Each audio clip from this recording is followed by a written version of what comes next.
Hello అండి, welcome to our channel random talk. So ప్రెగ్నెన్సీలో అమ్మాయిల బాడీలో చాలా చేంజెస్ జరుగుతూ ఉంటాయి. వెయిట్ గెయిన్ అవ్వడం, హార్మోనల్ ఇంబ్యాలెన్సెస్, దానివల్ల మూడ్ స్వింగ్స్ రావడం, ఇండైజెషన్, కాన్స్టిపేషన్ ఇలాంటివన్నీ. ఇలాంటి టైంలో వాళ్ళు తీసుకునే ఫుడ్ అనేది చాలా ఇంపార్టెంట్. కొంతమంది నాన్ వెజిటేరియన్స్ ఉంటారు, ఇంకొంతమంది వెజిటేరియన్స్ ఉంటారు.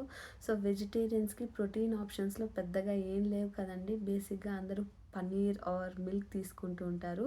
సో ఎవరైతే పన్నీర్ ఆర్ మిల్క్ని ఫ్రీక్వెంట్గా తీసుకుంటూ ఉంటారో వాళ్ళు ప్యాస్చరైజ్డ్ మిల్క్ ఆర్ పన్నీర్నే కన్సిడర్ చేయండి. ఎందుకంటే అన్పాస్చరైజ్డ్ అంత హెల్దీ కాదు.